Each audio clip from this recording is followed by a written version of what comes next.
சரி, இப்போ நம்ம பார்க்க போகிறது என்ன அப்படின்னா, இதுக்கு ஒரு அர்த்தமே பெருசாக கிடையாதுன்னு ஏன் சொல்கிறேன் அப்படின்னா, ஒரு நாள் சும்மா உட்காந்து யோசிச்சுட்ருக்கேன், நம்ம அடுத்து என்ன எழுதலாம் அப்படின்னு யோசிச்சுட்ருக்கேன். அப்போ ஒரே எழுத்தில் ஸ்டார்ட் ஆகிற மாதிரி அடுத்தடுத்த லைனை எழுதலாம் அப்படின்னு சொல்லிட்டு தான் மனசில் இருந்தது. அது எதில் ஸ்டார்ட் பண்ணுறதுன்னு எனக்கு சுத்தமாக ஐடியாவே இல்லை. சும்மா அப்படியே அந்த நாள் ஃபுல்லாக தெரிஞ்சுக்கிட்டே இருக்கேன். அப்படியே என்னது ரதி, ராத்திரி, அப்புறம் இதில் வரக்கூடிய அந்த வார்த்தைகள் எல்லாமே அப்போ தான் வருது. ரதம், அதெல்லாம் ராஜா, ரகசியம், இந்த மாதிரி எல்லாமே ராலே வந்துதா. சரி எழுதி பார்க்கலாமே அப்படின்னு சொல்லிட்டு அந்த ரா வரிசையிலே சும்மா எழுதி ட்ரை பண்ணாங்க. இதை படிச்சுட்டு இதுக்கு ஏதாவது எக்ஸ்பிளைன் பண்ண வேண்டிய வேலை இருந்ததுன்னா எக்ஸ்பிளைன் பண்ணுறேன் நான். இது சும்மா ஒரு அழகாக ஒரு மூட் செட் பண்ணுற மாதிரி தான் இருக்கும் இந்த ஒரு கவிதை. ஓகேவா? என்னென்னா, இரத்த நிலவில் ராத்திரி பொழுதில் ரதி உன்னை காண ரதம் கொண்டு வந்தேன், ரசனைகள் இருந்தும் இந்த ராஜாதிராஜன் உன் ரகசியங்கள் கண்டு பாதரசமாக ஒரு நொடி உறைந்தேன் அப்படின்ட்டு. சரி, இதில் இந்த ரா இந்த வார்த்தைகள் எல்லாமே எனக்கு ஒரு மாதிரி மேட்ச் த ஃபாலோயிங் மாதிரி இல்லை, வாய் கொப்பளிச்சிட்ருக்காங்க. அந்த சவுண்டெல்லாம் கேட்குமா? இருக்கும், மேபி கேட்காது இருந்ததுன்னா சந்தோஷம்தான். சரி, கண்டிப்பாக கேட்கும். ஐயோ, இங்கே படுத்துற நிமிஷம்னால தாங்க முடியலையே, தலை வலிக்குதுடா. சரி, இரத்த நிலவில் ராத்திரி பொழுதில் ரதி உன்னை காண ரதம் கொண்டு வந்தேன். இது ஒரு மாதிரி டக்குன்னு அப்படியே செட் ஆயிடுச்சு. சரி, இதை நம்ம விட்டுறக்கூடாது அப்படின்னு சொல்லிட்டு. ஏன்னா எனக்கே இருக்க ஒரு மிகப்பெரிய வியாதி என்னென்னா, ஒரு மாதிரி நிறைய அப்பப்போ தோணும். சரியா, இந்த லைன் எழுதலாம். ஒரு மாதிரி என்னோடய ஃபோனோட நோட்ஸ் ஓப்பன் பண்ணி பார்த்தா எப்படி இருக்குன்னா, ஒரு ஒரு ஒரு ஒரு நோட்ஸாக அப்படி எக்கச்சக்கமாக இருக்கும். எல்லாத்துலேயுமே அப்படியே பக்கம் பக்கமாக எழுதி அந்த மாதிரிலாம் இருக்காது. எல்லாத்துலேயும் 1 லைன் 2 லைன் 3 லைன் இந்த மாதிரி இருக்கும். ஏன்னா எனக்கு ஞாபகம் இருக்காது. ஞாபகம் வரும்போது ஒன்று டக்குன்னு நான் என்னோடய ஹஸ்பண்டோட சேட் எடுத்து அதில் போட்டுருவேன். இந்த மாதிரி இது எழுதணும் அப்படின்னு சொல்லிட்டு அதில் போட்டுருவேங்க. எங்கள் மேரேஜ் ஆகிறதுக்கு முன்னாடி நான் என்ன பண்ணிகிட்டு இருந்தேன், நோட்ஸில் எழுதிட்டு இருந்தேன். அதுவும் நோட்ஸில் அடுத்தடுத்து கீழே எழுதுனா எது எதோட மேட்ச் ஆகுன்றது எனக்கு தெரியாதுல்ல. அதனால் ஒரு வாட்டியும் புது நோட்ஸ் அந்த மாதிரியே ஒரு 50 நோட்ஸ் கிட்டே இருக்குது. அதை நான் இன்னும் கண்டினியூ பண்ணாமல் அப்படியே வச்சுருக்கேன். ஓகேவா? ஸோ நான் முடிவே பண்ணிட்டேன். இது வந்துருச்சு, இதை இன்றைக்கி விடுறதா இல்லை அப்படின்னு சொல்லிட்டு அந்த 4 லைன் எழுதிருந்தால அந்த 4 லைனுமே ஒரே ஸ்ட்ரெச்சில் வந்துருச்சு.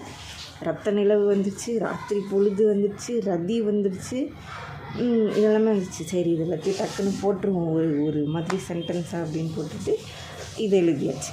இதுக்கு அடுத்து இதுக்கு ஒரு மீனிங் கொடுக்குற மாதிரி இருக்கணும் அப்படின்றதுக்காக நான் இந்த ராத்திரி பொழுதில் நான் உன்னை தேடி வந்திருக்கேன், எதுக்காக அப்படின்னு சொல்கிறது தான் அடுத்த அந்த 4 லைனு. ரசனைகள் இருந்தும் இந்த ராஜாதிராஜன் உன் ரகசியங்கள் கண்டு பாதரசமாக ஒரு நொடி உறைந்தேன். இப்போது மேலே ஒரு 4 லைன் நம்ம படித்தோமா. நான் இந்த அன்டைமில் ரதின்றது பேசிக்காக ஒரு பேராக இருந்தாலுமே ரதினா அழகின்னு அர்த்தம், பெரிய அழகு, பேரழகி அந்த மாதிரி அர்த்தம்.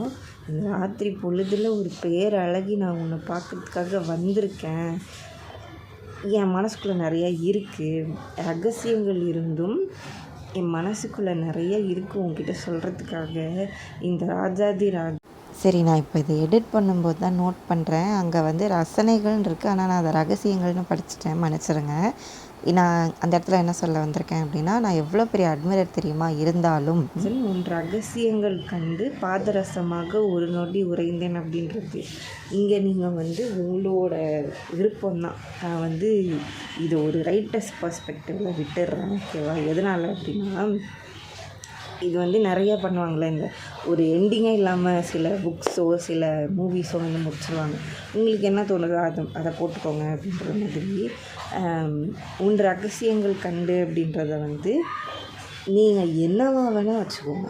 அது உங்களோட இமேஜினேஷன். இது வந்து அப் டு யூ. இது நான் வந்து உங்களோட இமேஜினேஷன் சோதிக்கிற மாதிரியான ஒரு டாஸ்க்கு தான் இதுன்னு வச்சுக்கோங்க. சும்மா என் மனசுக்குள்ளே அவ்வளோ இருக்குது நான் சொல்கிறதுக்கு. ஆனால் உன்னோட ஒரு ரகசியத்தை நான் பார்த்தேன். அதனால் உன் ரகசியங்கள் கண்டு உன்னோட ரகசியம் ஒன்று நான் பார்த்துட்டேன். அது என்ன அப்படின்றத நீங்கள் சொல்லுங்கள் சரியா? கண்டு பாதரசமாக ஒரு நொடி உறைந்தேன் அப்படின்றது. பாதரசம் அப்படின்றது வந்து கண்ணாடி, நம்ம மேர்க்கரி இருக்குல்ல, அதுதான் வந்து பாதரசம் சரியா? அதில் தான் வந்து நம்ம முகம் பார்க்குற கண்ணாடி பண்ணுறாங்க. பாதரசம்ன்றது வந்து பேசிக்காக கண்ணாடி, முகம் பார்க்குற கண்ணாடி. அது வந்து ஃப்ரீஸ் ஆயிடுச்சு அப்படின்னா கண்ணாடி ஆகிடும். பாதரசமாக ஒரு நொடி உறைந்தேன் அப்படின்றது, நீ முகம் பார்க்குற கண்ணாடியாக ஒரு நிமிஷம் நான் அப்படியே உறைஞ்சி போயிட்டேன்.